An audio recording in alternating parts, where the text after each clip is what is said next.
Hi everyone, welcome back to my channel. I am Sean. Today I'm doing my last book haul for 2023, so let's get into it.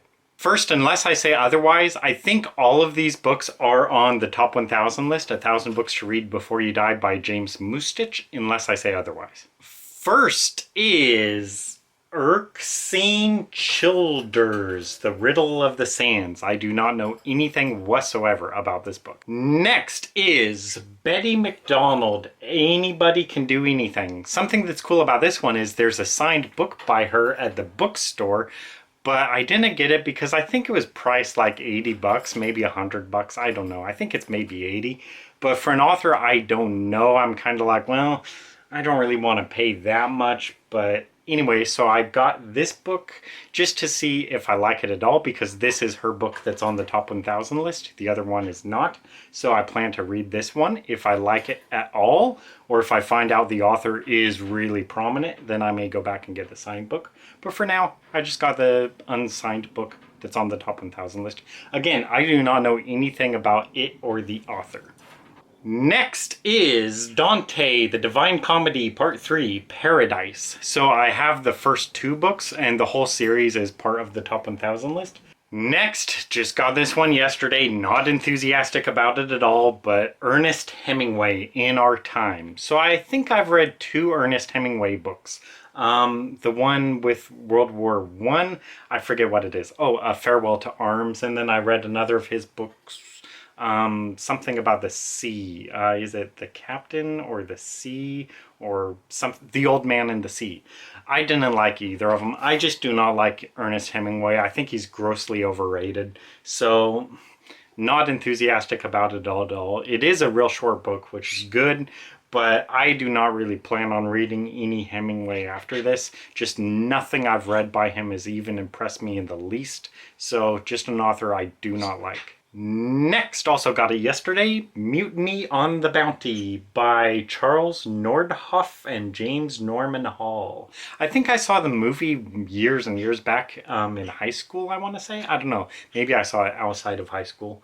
But I don't remember anything about it, so curious to give it a read. Next, I'm kind of pessimistic about it just because I don't know this author or the book or anything, but it just doesn't really sound interesting to me. The Portable Dorothy Parker. Next, I'm also pessimistic about this one because of the length. Oh my gosh. Rebecca West, Black Lamb and Gray Falcon. Look at this book. This is a huge book. Approaching 1200 pages. 1200 pages. That's just insane. And it's kind of small print and a lot of like blocky paragraphs. So real pessimistic about that. We'll give it a try. I don't know anything about the author or the book, but we'll see. And down in the corner it says one of the great books of the century. If I see things like that where it's just like, you know, a fabulous read, one of the best books ever, if it says that on the cover or the back of the book or whatever, that almost guarantees I'm not going to like it, because I don't like how like people put blurbs on the books like that. I think just let readers decide. And if you say something on the cover like one of the best books ever, that creates such high expectations. So if it says one of the great books of the century, I'm gonna have to believe it. And if I'm not like immediately pulled in, if like right away I'm not like, ooh, this is indeed one of the best books of the century, I'm gonna think this book is overrated crap and it's too long and I don't want to read that. So I don't know, real low expectations for it. Next, also a pretty big book, and again, I'm not, oh god, and it won a Pulitzer. I'm not going to like this book at all. Personal History by Katharine Graham, winner of the Pulitzer Prize. I've never read a book that's won a Pulitzer that I've really liked. So the Pulitzer to me is a mark of a bad book. I like to say I hope I never write a book so bad that it wins a Pulitzer. That's my goal. So real pessimistic about this. If I'm not liking it after like 2 pages, I may just give up, and it's kind of a big book. Why do you do this, Pulitzer? God, what a junk award. But we'll see. Next, these books are not on the top 1000 list, but the bookstore owner recommended them. So it's 3 books by Oh man, I was trying to pay attention to how he pronounced the last name that I didn't know about the first name. Is it Sees Nooteboom? I think Nooteboom is the way he pronounced the last name. But anyway, there's Rituals in the Dutch Mountains and the following story. So Nooteboom, I think, was a Dutch writer. So obviously the title In the Dutch Mountains. I do not know anything about it. Fortunately, these are all pretty short, which is good. I have looked up his bibliography because I've hoped maybe I could read his first book, but none of these were his first novel. So we'll just try one of these. I don't know which one, probably whichever earliest one he published. The bookstore owner did highly recommend him, and he just gave these to me for free because they hadn't sold in like 15 years or something. You know, he was like, you know, hey Sean, you should probably read these. These are pretty good books. So I'll try it. We'll see. Next is Lost Gayson by Margaret Mitchell. So I thought Margaret Mitchell only wrote one book, Gone with the Wind. But apparently this is a book she wrote, I want to say when she was like 17 or something. So she had this manuscript for this book. I don't think it was ever published in her lifetime. Like it was published like 60 or 70 years after her death. So that's interesting. Real short book. Curious to give it a read. I thought Gone with the Wind had some of the best description I've ever read. Like just the way she used description was real good. That's how you should use description. I think a lot of writers use description real poorly in novels, like just describing things about things that don't matter for either the plot or the setting or the characters. It's just like writers trying to show off, like, oh, look at how I can use description. But it's just useless description. But with Gone with the Wind, for the most part, I really liked the description. The problem was, well, one of the problems was it was just way too long. So, real short book. So that won't be a problem for this book. Curious to read it. I'm not really expecting much going into it because, I mean, since this was a book she wrote when she was young, you know, it definitely may not be that good. A lot of writers' first books aren't very good and they aren't published for a reason. But I'm curious to read it anyway. Next, not top 1000 books, but a couple books by Plautus, which I think was an ancient Roman writer or playwright or something. But there's The Rope and Other Plays. Oh, so it must be a playwright. And The Pot of Gold and Other Plays. So, really not enthusiastic about it. I do not think I really like Roman writing because I am currently reading a book, Virgil, the Aeneid, and I really don't like it because it's just like, I keep reading it thinking like, dude, you're just ripping off all of the Greek gods. So I mean, like, Jupiter is clearly Zeus, and, you know, every single god, you know, the Romans are just completely ripping off. So I don't really like that because I'm like, dude, get your own gods, quit ripping off the Greeks. So that's just kind of my opinion on like Roman writers. So I'm not too much into it. I've read a lot of like Greek plays. My favorite is not Socrates, but something like that. Sophocles. That was my favorite, I think. But yeah.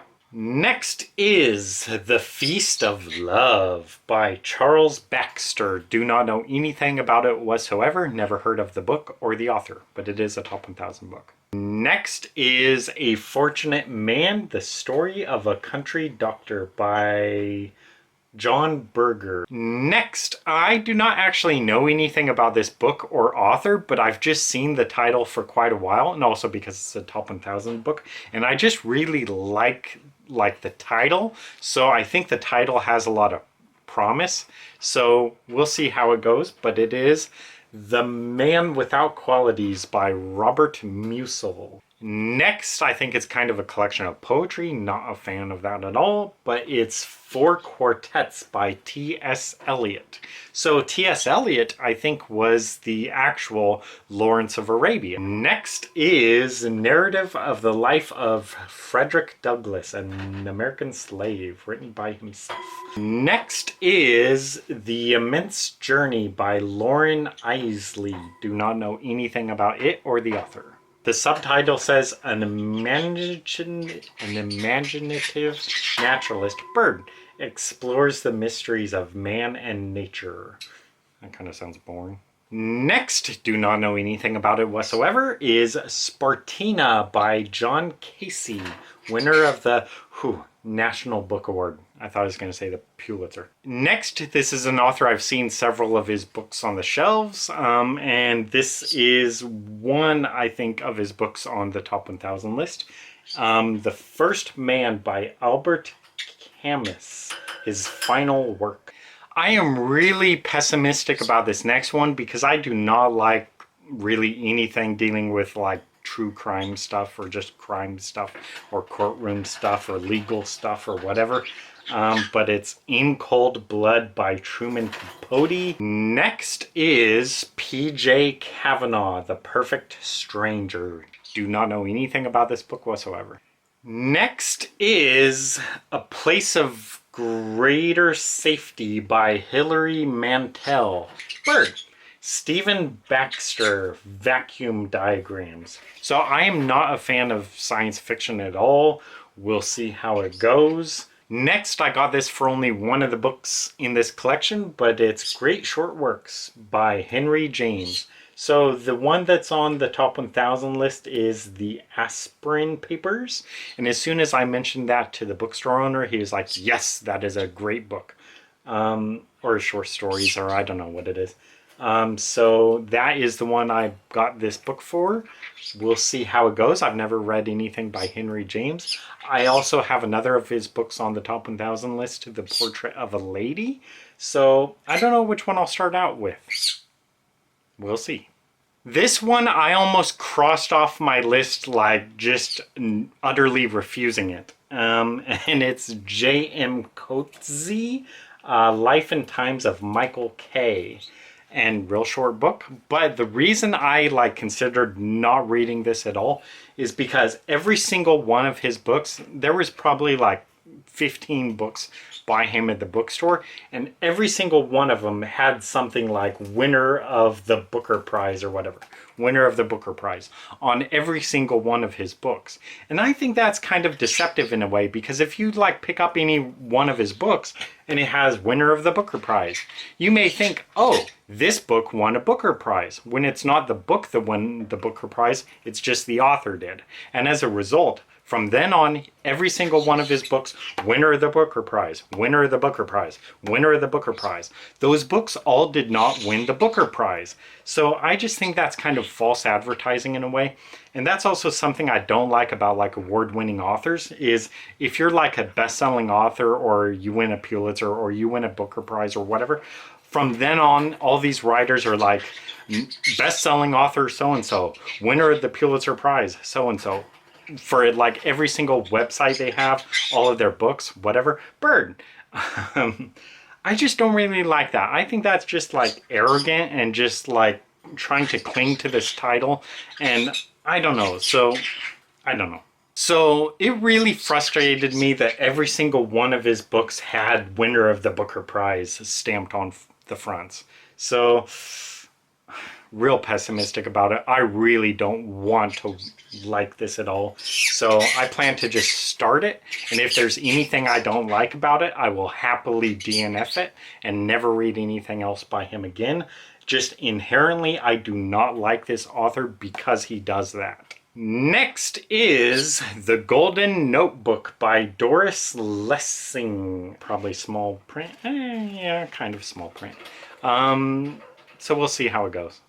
Next, this is not a top 1,000 book, and in a way I kind of got this almost I don't know, to troll myself, but it's, I don't even know, I guess the author must be Stephen Millhauser, and the book is Martin Dressler, The Tale of an American Dreamer, winner of the Pulitzer Prize. I kind of have an idea, maybe I should do a video Sean reads only books that won the Pulitzer, and only read Pulitzer books for 2 weeks or something, and just show my descent into madness. Show me slowly, quickly growing crazy. Next, another one I'm pessimistic about because of the length. It is The Adventures of Aggie March by Saul Bellow. Oh, it does say winner of the Nobel Prize. I was asking the bookstore owner, like, is there a certain award that you like more than the others?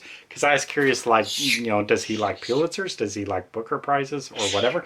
I think he said he actually likes Nobel Prizes the most because the Nobel Prize, a lot of those books goes to like foreign writers, like French writers and, just other places. And a lot of those writers may not have their works translated into English until they win the Nobel Prize.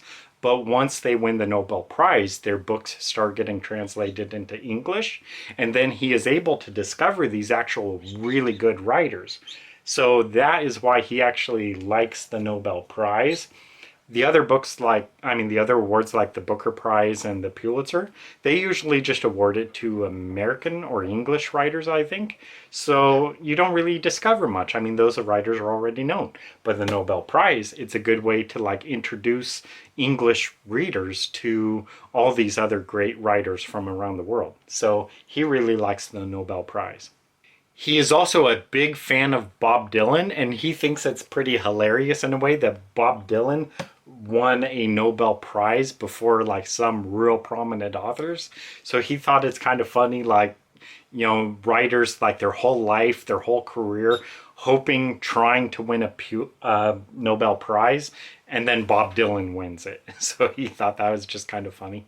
Okay, and always I gotta go through some signed books because I'm such a sucker for signed books. Earlier I showed you guys I had 2 books by Nicholson Baker, and I was kind of regretting them because I thought Nicholson Baker was a stream of consciousness writer. I actually am not sure that he is. I think he actually dabbled a little bit more in erotica writing, which also, not enthusiastic about that at all. But the book that's on the top 1000 list, I got a copy of that as well. The other book I have by him is called You and I, which is about his appreciation of the writer John Updike. But the book that's on the top 1000 list, I got a copy of it. And then just the other day, a few weeks ago at this point, I was at the bookstore and I saw they actually had a signed copy of that book. So it's a signed copy of The Mezzanine by Nicholson Baker. So this is the book that's on the top 1000 list for Nicholson Baker. So if I would have known that, if I would have seen this book first, I would have gotten just this book instead, not You and I, because I got You and I because I wanted, I guess, to have a signed book by him. But then when I saw this at the store, I was kind of like, darn it, I wish I wouldn't have gotten You and I. I would have just gotten this one. But since I saw it and I knew it's a top 1000 book, I was kind of like, well, dang it, I guess I need it. So we'll see how it goes. It'll probably bump him up in my to-read list a little bit. And also this way I'll be able to get rid of the other copy I have of The Mezzanine. So I'll probably read that one first, the unsigned copy, and then I'll be able to return it to the bookstore or recycle it or whatever. Next, I showed up at the bookstore one day and the bookstore owner was like, hey Sean, do you want a signed book by Isaac Bashevis Singer? And I was like, I know that author, and he is on the top 1000 list, so of course I got it. But it's Short Fridays, stories by the author of Gimple, The Fool, and The Slave. I do not know if either of those are on the top 1000 list. I think the top 1000 book is something like short stories of Isaac Singer or whatever, or something like that, collected stories of, or letters of, or something like that. So anyway, this is an author, I've heard of his name for a long while. I guess he was I want to say a Polish Jewish writer. I think he came over to the US before World War II and before the Holocaust. And I don't really know much about him beyond that. But of course I'm a sucker for signed books and I knew of the author, just his name. I knew he's pretty prominent. So when the bookstore owner said, do you want to get this before I put it on the shelf? I was like, sure. Just around that same time, I was stalking books in the back room, like the online books, and I saw this book, John Irving, The Cider House Rules, and on the bottom here, signed first edition. So I have another John Irving signed book. I just got it fairly recently, a few months ago. Darn it, I can't think of the title right now. Last Night in Twisted River, I think is the title. And I actually read like the first 30 pages or so of it. And my impression was much like with The World According to Garp. The first 15 pages or so, I thought, this is actually potentially real good, potentially 5 stars. And then after that, I just liked it less and less and less until I just wanted to give up on the book after like 30 or 40 pages. That was also the case with World According to Garp. I really loved the first chapter, but then after that, it was just all downhill. So I don't know. I don't really know if I like John Irving. This is another of his prominent books, The Cider House Rules. I got this book because I have a signed book by this author. In fact, I think it's right around here somewhere. This book, An Outdoor Journal, signed by Jimmy Carter. And the reason I'm real suspectful about this autograph is because the bookstore owner was talking about how he had a Jimmy Carter signed book, but he wasn't sure if it was actually signed by Jimmy Carter or if it was just like signed by someone who like gave it to a friend like as a gag gift, like, oh look, a signed book by Jimmy Carter, when they're the ones who actually just signed it. So he was like, I'm not sure if it was a real signature. And when he said that, I was like in the back room and I was thinking, that may be a book he sold me, because I remember him talking about the signature of this book. But anyway, so I was kind of leery, like, is this a real signature or not? So I saw this book, Keeping Faith by Jimmy Carter. So this is, again, another like specific signed edition book. So I know this is real. So when I got it and took it home, I compared it with this book, and like the J in Jimmy Carter is like identical. The rest of the name is kind of not too similar. I mean, there's like a little similarities, but not a lot, except for the J. The J's are like identical. So I don't know if this is real anymore or not. The J is definitely the same way, but I don't know about the rest of the book. So at least with this one, now I know I do at least have a signed Jimmy Carter book without a doubt. So I'm glad about that. And another thing with this one is I would at least be more enthusiastic about reading this one because I don't know what it's about. It says Keeping Faith, so I don't know if this is a book about religion or what, but at least it's not a book about fishing. So definitely this is a keeper. This one kind of goes into the back burner, like I have it. I don't know if it's a real signature or not, but at least I have it. Last of all, I just got this book yesterday. It's kind of like a Christmas present to myself. Several of these books I actually got yesterday. But this is kind of like the bigger-ish one I got myself. World's End, signed by T.C. Boyle. T. Coraghison Boyle. So I do not really know that author at all. The name sounds so similar or so familiar though, T.C. Boyle, but I was looking at like his bibliography and nothing looked real familiar to me. But really kind of the reason I got this is because I've seen, I think, a few of his signed books at the bookstore, but since he's not a top 1000 author, nothing he's written is on the top 1000 list, I've been kind of like, well, I'll pass on that. But I've always kind of wanted it because just the name sounds so familiar to me, T.C. Boyle. Anyway, I pulled out one of his books and it said something like by the author of World's End. And I looked and like the next book over was World's End, signed. So that was kind of just like a sign to me. Well, if the other book says by the author of World's End, this must be a pretty prominent book. And then I like looked it up on Wikipedia, and sure enough it said like he is most known for World's End. And I like mentioned it to the bookstore owner, like, have you ever read this book? And he's like, yeah, that's a great book, that's his best book. So I guess I'm excited to have it. It is a bigger book, which I'm kind of pessimistic about, but I am definitely intrigued about reading it. One, because they say this is like his best book.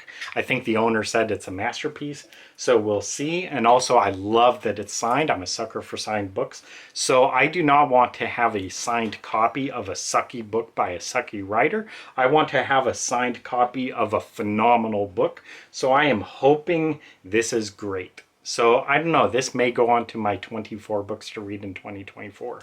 We'll see. But I'm definitely hopeful about it. So we'll see. Anyway, that is it for the book haul. Thank you guys for watching. I am going to try to read more books in 2024. 2023 has been a very poor reading year for me. It's been a pretty productive writing year, but I'm going to try to read more next year. So we'll see. Hopefully, maybe a couple of these books will be my favorite books of the year. We'll see. Thank you guys for watching. See you next time. Bye.